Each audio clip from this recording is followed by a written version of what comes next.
جس میں علماء، طلباء، پیران صاحبان، صاحبزادگان نمرہ اور اساتذہ جو لوگوں کو پڑھاتے ہیں، درس دیتے ہیں، شیوخ جن پر لوگ اعتماد کرتے ہیں، تبلیغ والے حضرات جو لوگوں کو نصیحتیں کرتے ہیں، خطیب لوگ جو واعظ نصیحت کرتے ہیں لوگوں کو، وہ لوگ اعتماد کرتے ہیں ان پر۔ ایسے تمام لوگوں کے لیے ایک واقعہ سناتا ہوں، اس سے عبرت حاصل کر لیں۔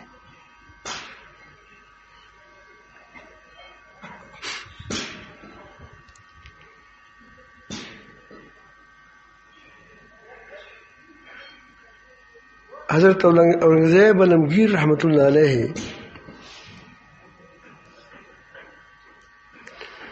یہ بڑی عجیب آدمی تھے۔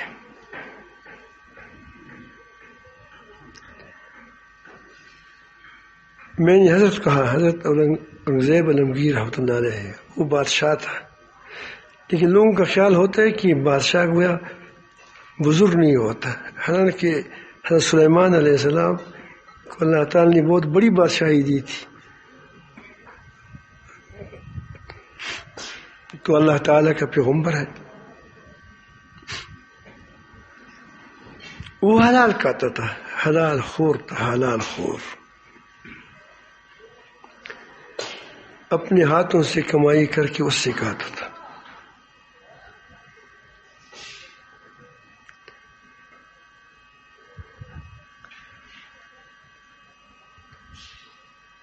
تو جب وہ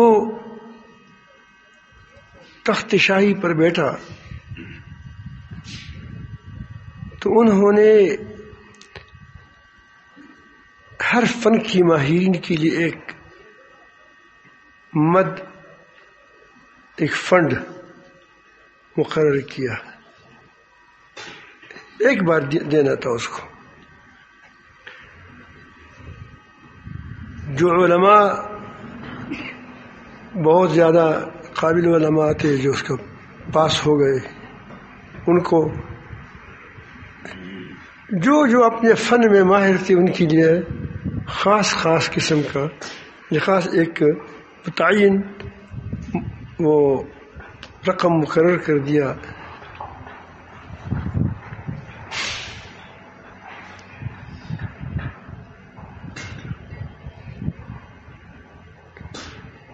اور ان کو دے دیا۔ اس کے پاس ایک بہروپیہ آ گیا۔ بہروپیہ جانتے ہیں آج کل سارے بہروپیہ ہیں، وہ جو ماسک لگائے ہوئے اور خصوصاً جتنے شن بتاڑنے والے،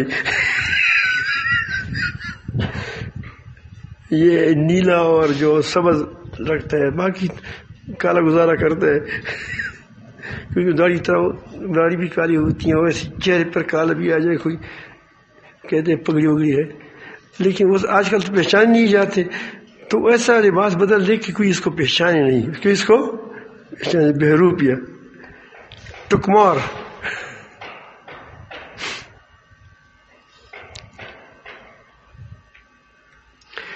تو ان کے پاس آ گیا، انہوں نے کہا کہ میں اپنے فن میں بہت ماہر ہوں، آپ نے مجھے پیسہ نہیں دیا۔ تو انہوں نے کہا کہ تمہارا فن میں نے دیکھا نہیں ہے، تو کہ تم اس کے فن کے واقعی تم بہروپیہ ہو یا نہیں ہو۔ تو اس نے چند دن کے بعد لباس بدلا اور کوئی ایسے لباس میں آیا۔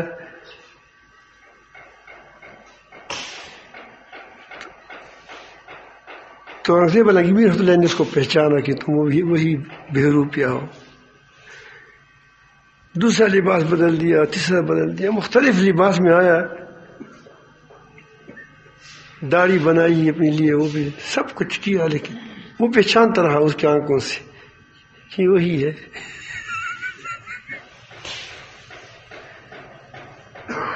تو بالآخر اس نے قسم کھائی کہ اس سے میں پیسے نکالوں گا۔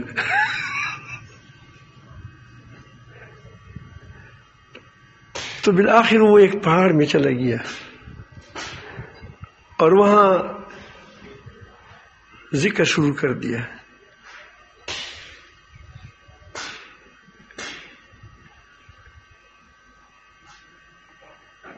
تو ایک چرواہا گیا تو اس کے پاس آیا، اس نے داڑھی، نکلی داڑھی پہنی تھی سفید، شاید وہ کالی داڑھی والا ہوگا، تو اوپر سے ایسا اس کو کہتے ہیں میک اپ کہتے ہیں، کیا کہتے ہیں، وہ ایسا کیا کہ بالکل جیسا پرانے زمانے کا بزرگ ہو،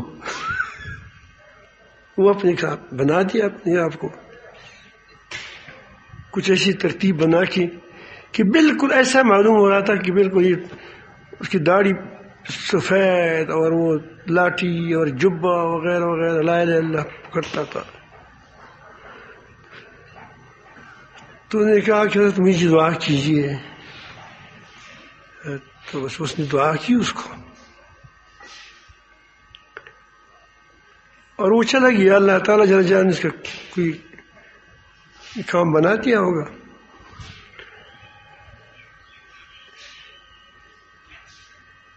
اس کے دل کے اندر کوئی نیکی تھی، اچھائی تھی،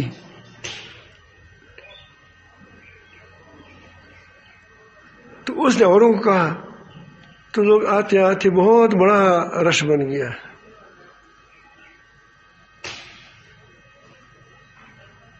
اللہ تعالیٰ جل جلالہ ہماری بھی حفاظت فرمائے،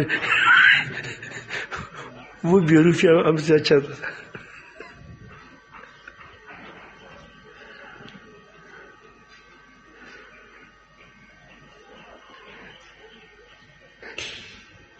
تو بڑا مشہور ہوا، لوگ اس کے پاس آتے تھے، دور دور سے آتے تھے۔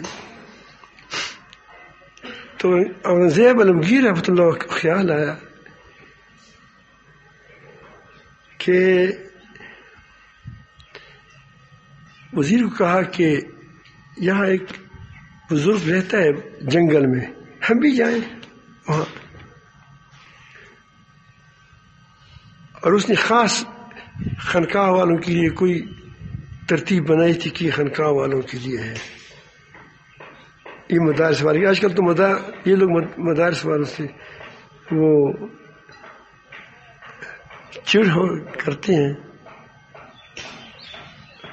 تو وہ یہ مدارس کے لیے، یہ خانقاہوں کے لیے، یہ بہت، تو اس نے ایک تھیلی بہت بڑی لمبی چوڑی اشرفیوں کا بھر کر لائی۔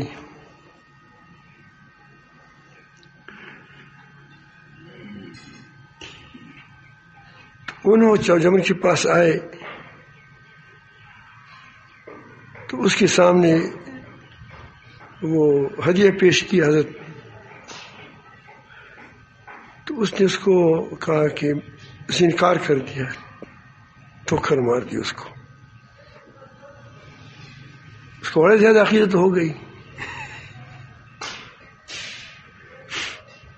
یہ واقعی اچھا آدمی ہے، تھا بھی اچھا، واقعی تھا بھی روپیہ، لیکن تو اچھا تھا۔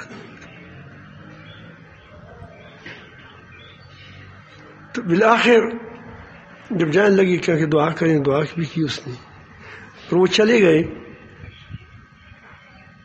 تو وہ تو گھوڑے تھے ان کے پاس، اس وقت زمانے کی یہی بہترین سواری تھی، جلدی اپنے علاقے میں پہنچ گئے، یعنی وہ واپس چلے گئے، وزیر بھی ساتھ تھا اور جو فوج تھا وہ بھی ساتھ تھی۔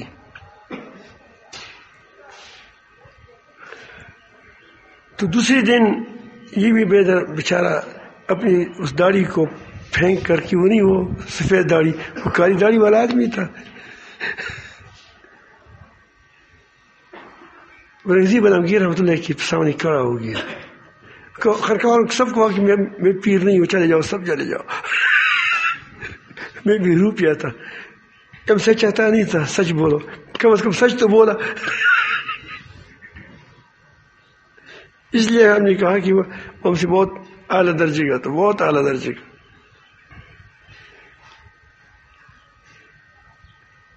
تو انہوں نے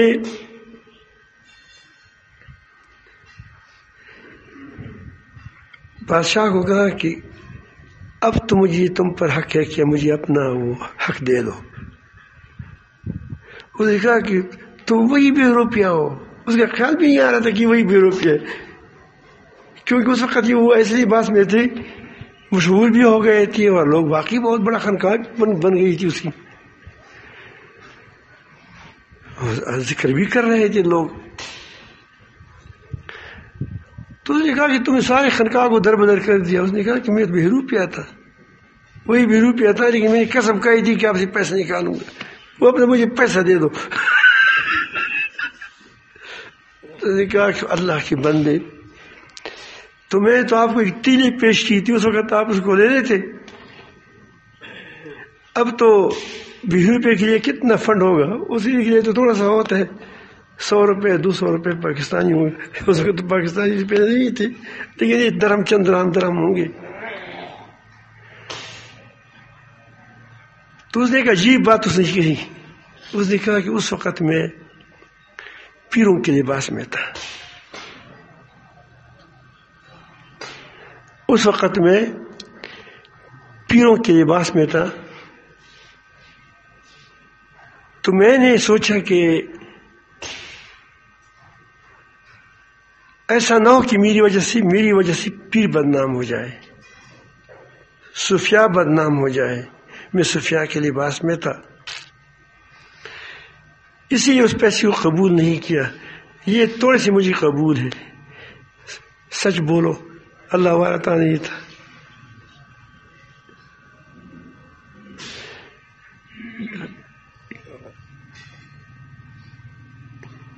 کہ دھوکہ نہیں دیا. اس وقت پہلی تو تھا یہ، لیکن اس کو یہ کہا کہ میری وجہ سے دین کو نقصان نہ پہنچے.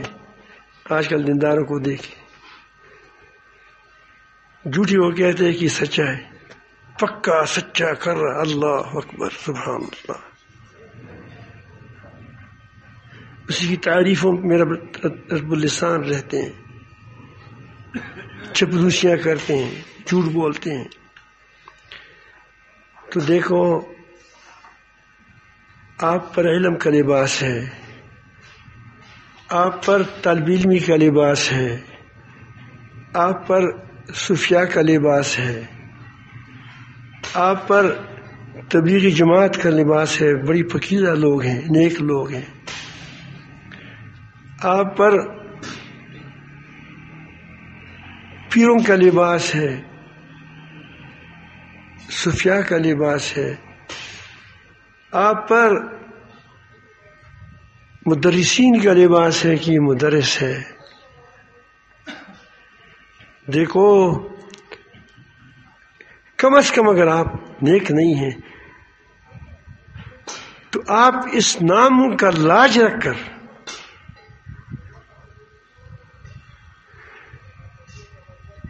ایسے کام نہ کرو جس کی وجہ سے خانقاہیں بدنام ہو جائیں، جس کی وجہ سے مدرسے بدنام ہو جائیں، جس کی وجہ سے علماء بدنام ہو جائیں، جس کی وجہ سے مدرسین بدنام ہو جائیں، جس کی وجہ سے خطیب بدنام ہو جائیں، جس کی وجہ سے تبلیغی جماعت والے بدنام ہو جائے. پاک لوگ ہیں، نیک لوگ ہیں، ساری جماعتیں نیک لوگ ہیں. ایسے کام نہ کریں. پورا پشتو کی مثال نہ کہ بوجل کی غا متیازی ہو کی اٹوڑے غا بدنامی میرے پڑے. کیا پتہ چلتا ہے کہ سب پتہ لگی جکو میں غا متیازی کری اٹوڑے کی بدنامی سے.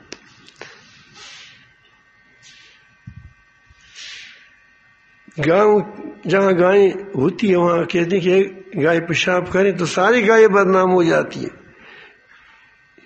مطلب کہ وہاں گائے نے پیشاب کی ہے تو گائے تو سب گائے ہیں، تو اس طرح اسی لیے آپ حضرات بہت احتیاط کیا کریں. جس پر دین کا لیبل لگا ہوا ہے، جس پر دین کا نام لگ گیا ہو، کم از کم اللہ تعالیٰ کے لیے وہ ایسے کام نہ کریں کہ جس کی وجہ سے وہ شعبہ بدنام ہو جائے. تو یہ دین کی بدنامی ہوتی ہے، اس سے وہ دوسروں کو نقصان ہوتا ہے. جو عوام لوگوں کے کہتے ہیں وہ کہتے ہیں کہ وہ بھی ایسا کرتے ہیں، وہ بھی تو میں بھی، مجھے تو ایسے بھی زیادہ ضرورت ہے ایسی چیزوں کی، تو بھی کرے گا. آپ رشوت لیں گے تو وہ کہتے ہیں کہ دیکھو اگر ناجائز ہوتا تو فلان کون لیتا. تو یاد رکھیں دینداروں کی بے دینی سے بے دینی پھیلتی ہے. دینداروں کی جس پر دین کا لیبل لگا ہوا ہو اس کی بے دینی سے کیا ہوتا ہے، جو اس کی برے کاموں سے بھی کیا وہ معاشرہ خراب ہوتا ہے. بدعیوں سے نہیں خراب ہوتا. بدعی تو لوگ کہتے ہیں کہ یہ چرسی ہے، یہ بنگی ہے، یہ فلان ہے، ڈنگان ہے. لیکن دین کے نام پر ہو، پر دین کا لیبل لگا ہوا ہو، پھر غلط کام کریں تو اس کو غلط کام کو جائز سمجھ کر کے غلطیاں پھیل جاتی ہیں. اللہ تعالیٰ ہم سب کو کم از کم اس بے روبی سے سبق لینے کی توفیق عطا فرمائے.